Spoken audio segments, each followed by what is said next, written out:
dinamika yang terjadi saat ini. Ya. Baik, menarik mengamati bagaimana kondisi bursa saat ini ya Bu ya. Bagaimana pandangan APRDI terhadap kondisi pasar modal terkini setelah pengumuman dari MSCI dan juga ini perombakan pejabat di BI dan juga OJK ya Bu ya. Terutama mungkin kalau dari sisi kacamata peluang dan juga tantangan manajer investasi. Bagaimana nih meraciknya Bu Lolita, silakan. Ya, terima kasih Mbak.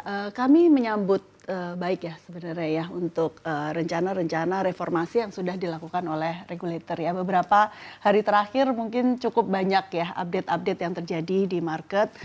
Dimulai mungkin dari minggu lalu ya di weekend cukup banyak juga berita yang ada.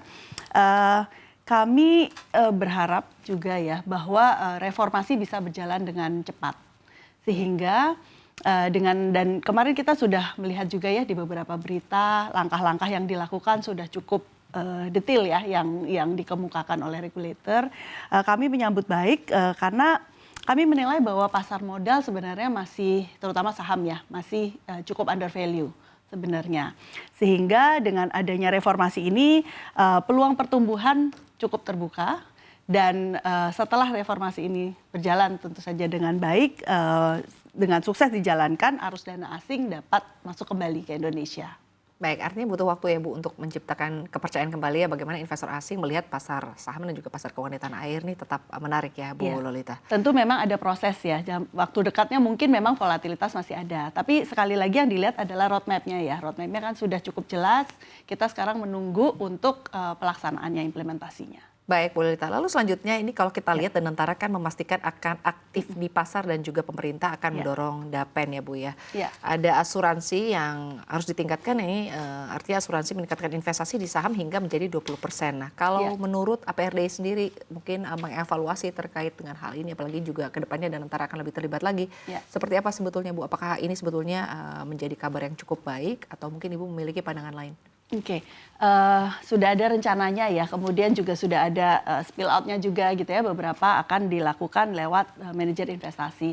Kami dari APRDI melihatnya ini cukup positif juga, berarti ada potensi dan yang cukup bagus juga ya untuk industri reksadana pada umumnya. Jadi tidak hanya dari Danantara yang memang sudah mengemukakan akan berinvestasi melalui manajer investasi, tapi juga kami melihat peluang dari adanya asuransi dan dana pensiun ini sendiri.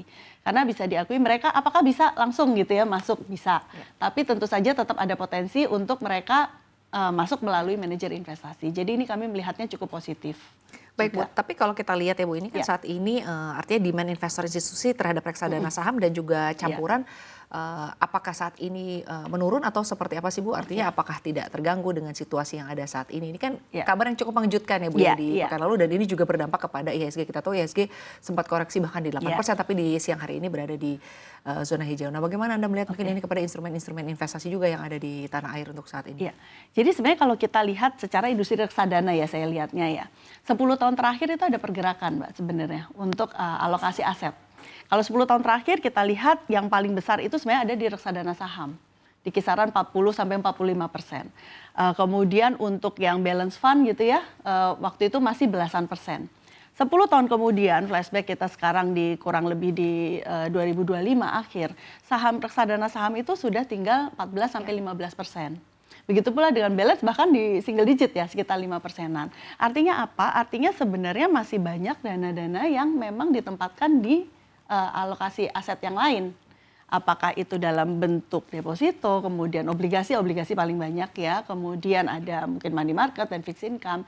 Jadi sebenarnya kita melihat ini peluang juga. Yang kemarin mungkin ada beberapa mungkin melihatnya wah sedang all time high gitu ya. Kalau sekarang kan kita melihatnya memang ada koreksi, justru kita melihat under value, terutama untuk saham-saham yang blue chips. Atau bahkan ini menjadi momentum untuk borong begitu ya Bu? Ya sebenarnya ada opportunity ya, sesuai dengan profil resiko tentu saja. Iya, baik Bu Lolita, lalu kalau dari APRDI sendiri ya Bu ya, melihat artinya peluang dan juga tantangan yang mungkin selama ini menjadi pertimbangan investor, institusi saat berdiskusi terkait dengan investasi di reksadana atau campuran sejauh ini seperti apa sih Bu melihatnya, dan juga mungkin di tahun 2026 ini ya, apalagi tadi ya kita kan saat ini tengah menantikan akan seperti apa artinya finalisasi atau hasil akhir dari keputusan yang akan diberikan oleh pemerintah atau regulator ya terkait dengan bagaimana akhirnya nanti Danantara apakah jadi bergabung atau seperti apa keterlibatan Danantara begitu. Apakah ini juga berdampak Bu kepada instrumen lain? Oke, kalau kita lihat tahun lalu memang yang paling banyak itu, yang paling banyak naik adalah instrumennya pendapatan tetap. Tentu saja karena itu berbanding terbalik ya, pada saat suku bunga turun tentu saja instrumen pendapatan tetap mendapatkan keuntungan. Nah, tahun lalu memang kita lihat paling banyak ada di sana, Mbak. Paling banyak. Nah, kemudian menjelang akhir tahun kita lihat pasar saham mulai bangkit ya, sebenarnya sebelum kejadian kemarin ya. Sebenarnya kita lihat sudah mulai ada opportunity. Nah, kita melihat juga dari sisi nasabah-nasabah kita ya untuk para pelaku itu melihatnya sudah mulai ada pergeseran juga sebenarnya ke sana. Jadi potensi itu ada di sana. Jadi apakah di tahun 2026 ini bagaimana dengan pasar saham? Kami melihatnya seharusnya cukup positif setelah seluruh reformasi ini dijalankan ya, sambil paralel juga pasar saham kami melihat masih akan ada positif.